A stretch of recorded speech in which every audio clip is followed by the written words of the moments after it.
नमस्कार। चलिए आज बात करते हैं बाल दिवस की, यानी भारत के चिल्ड्रंस डे की। ये वो दिन है जो स्कूलों में हंसी मजाक, खेल कूद और ढेर सारे उत्साह से भरा होता है। लेकिन क्या कभी ये ख्याल आया है कि पूरी दुनिया से अलग भारत इस दिन को एक अलग ही तारीख पर क्यों मनाता है? इस तारीख के पीछे ना एक बहुत गहरा इतिहास और एक बहुत खास सोच छुपी हुई है। तो चलिए आज की इस पूरी बातचीत की शुरुआत इसी सवाल से करते हैं। आखिर ऐसी क्या वजह है कि भारत का बाल दिवस दुनिया के बाकी देशों से अलग है? यकीन मानिए, इस एक सवाल में भारत की राजनीति, उसका इतिहास और भविष्य को लेकर उसकी सोच सब कुछ जुड़ा हुआ है। तो देखिए, हमारे सामने दो तारीखें हैं। पूरी दुनिया 20 नवंबर को वर्ल्ड चिल्ड्रंस डे मनाती है, लेकिन भारत अपना बाल दिवस 14 नवंबर को मनाता है। अब ये सिर्फ 6 दिन का मामूली अंतर नहीं है, बल्कि ये दो अलग अलग नजरियों को दिखाता है। तो चलिए इस अंतर के पीछे की कहानी को जरा और करीब से समझते हैं।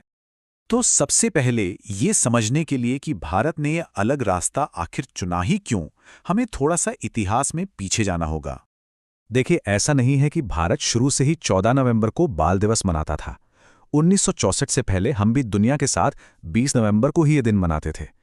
लेकिन इस बदलाव की नींव 1957 में ही रख दी गई थी, जब एक सरकारी आदेश के जरिए 14 नवंबर को बाल दिवस घोषित किया गया। और फिर 1964 में भारत के पहले प्रधानमंत्री जवाहरलाल नेहरू के निधन के बाद भारत की संसद ने फैसला किया कि उनके जन्मदिन को ही हमेशा के लिए बाल दिवस के रूप में मनाया जाएगा। ये एक तरह से उन्हें दी गई एक राष्ट्रीय श्रद्धांजलि थी।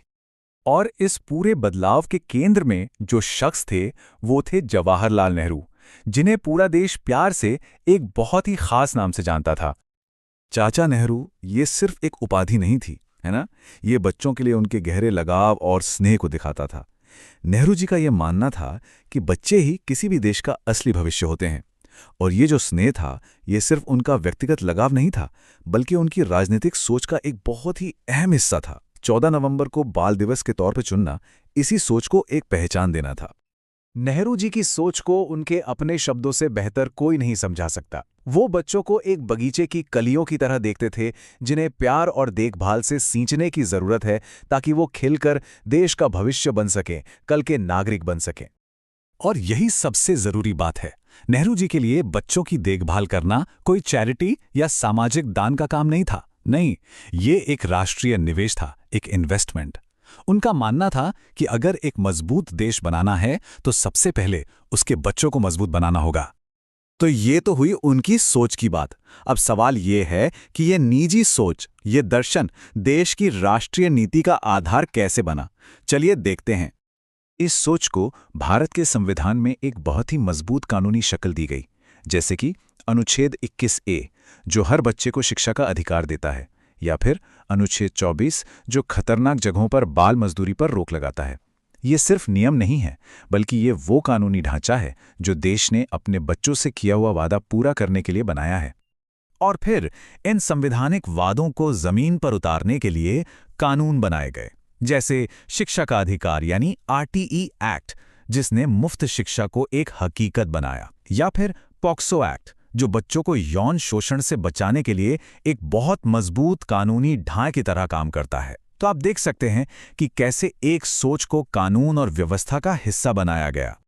अच्छा, ये तो होगी कानून और नीति की बातें, पर असल में जमीनी स्तर पर यह दिन मनाया कैसे जाता है? इसका सांस्कृतिक रंगरूप कैसा है? सोचिए जरा, 14 नवंबर को पूरे देश के स्कूल जैसे खिल उठते हैं। हर तरफ खुशी और उत्साह का माहौल होता है। स्पेशल प्रोग्राम्स होते हैं, खेल कूद होता है, कहीं फैंसी ड्रेस कंपटीशन तो कहीं ड्राइंग कंपटीशन। ये दिन बच्चों के लिए पढ़ाई से एक मजेदार ब्रेक होता है और अपनी प्रतिभा दिखाने का एक शानदार मौका भी। लेकिन एक बहुत ही खास और प्यारी परंपरा है, जिसे टीचर्स सरप्राइज परफॉर्मेंस कहते हैं। इस दिन टीचर्स अपने स्टूडेंट्स के लिए कुछ परफॉर्म करते हैं। कोई गाना गाता है, कोई डांस करता है, तो कोई छोटा सा नाटक करता है। ये भूमिकाओं का एक बहुत ही प्यारा उल्टाव है, जो टीचर और स्टूडेंट के बीच के रिश्ते को और भी मजबूत बनाता है। लेकिन इन सब खुशियों और कॉन्टाटों के बीच इस दिन की विरासत और इसकी तारीख को लेकर एक काफी गंभीर बहस भी चल रही है। साल 2018 में एक प्रस्ताव सामने आया कि बाल दिवस 14 नवंबर की जगह 26 दिसंबर को मनाया जाना चाहिए।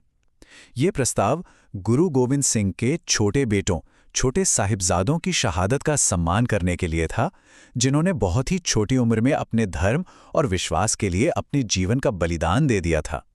तो ये सिर्फ तारीख बदलने की बहस नहीं है, ये असल में दो अलग अलग आदर्शों की बहस है। एक तरफ है नेहरू जी की सोच, जो बच्चों के पालन पोषण, उनकी शिक्षा और भविष्य की क्षमताओं पर जोर देती है। वहीं दूसरी तरफ 26 दिसंबर का प्रस्ताव है, जो बलिदान, वीरता और नैतिक साहस को बच्चों के लिए प्रेरणा का स्रोत बनाना चाहता है। तो ये बहस इस बात पर है कि हमारे आदर्श क्या होने चाहिए।